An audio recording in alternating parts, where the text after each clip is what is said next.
gente olha como isso é profundo. Primeiro, existe uma série de coisas que precisam ser validadas para que você faça uma compra de forma correta, tá? E vamos pensar no cenário que isso não acontece, onde eu estou fazendo vistas grossas para alguma coisa. Perceba que o problema não é só você ter rasgado dinheiro, como o Bruno aqui colocou.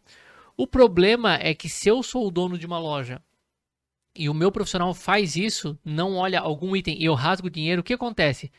Existe uma chance muito grande de depois eu querer cobrar desse profissional.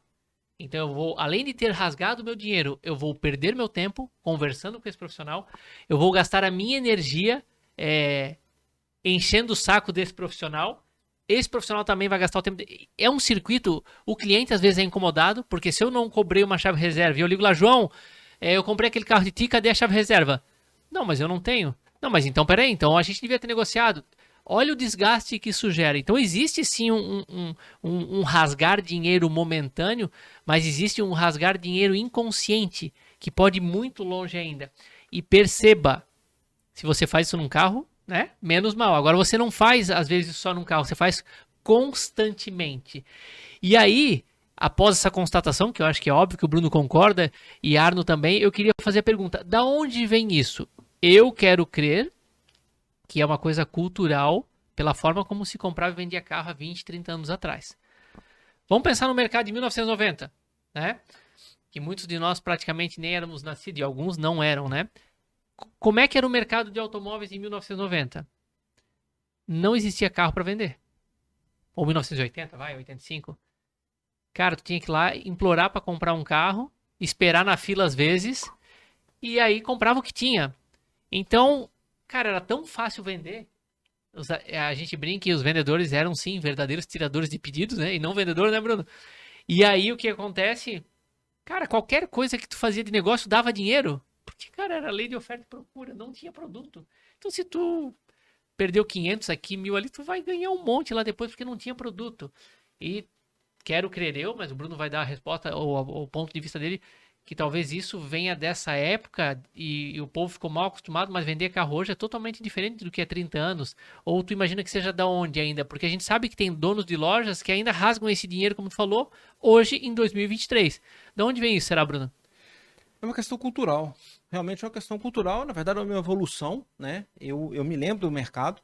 Então, por exemplo, a gente teve situações como você colocou, né? 1994, não tinha carro porque foi o carro popular. Então, por exemplo, eu me lembro de situações que o presidente da GM ia para a televisão para falar, pelo amor de Deus, não comprem o Corsa Indy, entendeu? Que era lançamento 1.0, carro Olha popular, só. porque ele era tabelado a R$ 7.500 e se vendia por 10 na concessionária, porque não tinha um carro para entregar.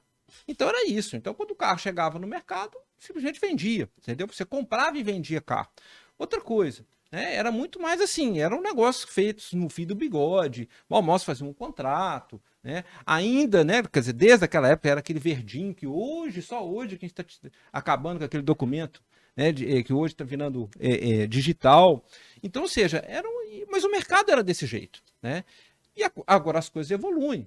Então, por exemplo, a gente teve o advento, que eu lembro, que inclusive impactou muito o mercado automotivo, foi quando saiu o Código de Defesa do Consumidor. Uhum. Então aquilo já foi um impacto para esse mercado. Por quê? Porque se vendia sem nenhum tipo de garantia. Era o cliente saía, virava as costas e ia embora com o carro e acabou. E depois veio o Código de Defesa do Consumidor. Tu lembra mais ou menos quando é que foi isso, Bruno? Se não me engano, o Código de Defesa do Consumidor é de 98? 98. Eu acho que é. Depois a gente pesquisa direitinho, mas se não me engano é de 98.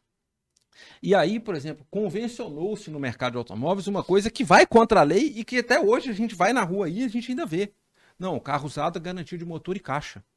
Isso não existe, não está escrito em lugar nenhum. O Código de Defesa do Consumidor é muito claro. Você tem que dar 90 dias de garantia. Então você vê que até hoje a gente ainda tem empresas falando que vendem o carro com garantia de motor e câmbio por 3 meses ou 3 mil quilômetros. Só. Coisa que fere a legislação. Agora, por que as empresas estão falando isso? Justamente porque não evoluíram. Então, ou seja, ainda estão trabalhando como se trabalhava na década de 80, na década de 90, início ali dos anos 2000. Só que o mercado evoluiu. E aí tem uma outra questão para quem é revendedor independente. Esse recado vai para você. Até mais ou menos uns 10, 15 anos atrás, concessionária só queria saber de vender carro zero. Então, quando a gente entrava numa concessionária de carros novos, ele tinha um departamento de usados, mas era desse tamanhozinho. E nem aparecia pro público, Nem pro público, aparecia. né? E ele não queria. Às vezes era 1 ou 2 carros ali da marca e pronto. Então, o que a concessionária fazia? Bom, o meu papel, a minha empresa, é de vender carros novos. Então, todos aqueles usados que ela recebia, ela repassava. Repassava para quem? Lojistas independentes. Então, os lojistas tinham o quê? Um abastecimento constante para os seus estoques. Só que nos últimos anos, as concessionárias enxergaram no usado, primeiro, um grande filão, né? Inclusive com retorno financeiro. Segundo, antes as montadoras, algumas chegavam até a proibir que se comercializasse carros de outras marcas. Exato. Agora não. As montadoras até incentivam que as concessionárias tenham os seus departamentos de carros usados. Para quê? Para poder compor o mix delas. E o que aconteceu? A concessionária, querendo ou não, ela é a fonte. Então o carro usado ainda entra, em sua maioria, para ela. Uhum. E aí o que ela faz? Ela tem o filtro. O que é bom fica para ela. Uhum. O que não interessa para ela, ela repassa. Então o lojista independente, se ele não se reinventar, ele vai acabar. Por quê? Porque ele não tem nem mais onde adquirir carro. E aí você pode perguntar, pô, Bruno, mas onde então que ele vai comprar? Existem inúmeras empresas que são de sucesso, que se reinventaram. Mas se reinventaram como? Primeiro, fidelizando o cliente. Então tem lojas hoje, concessionárias, que não precisam ir para a rua comprar carro, porque já tem uma clientela que já circula ali o próprio estoque dele. Agora, quem estiver trabalhando ainda com a mentalidade da década de 80 e 90, acabou, porque você não tem nem onde repor o estoque mais.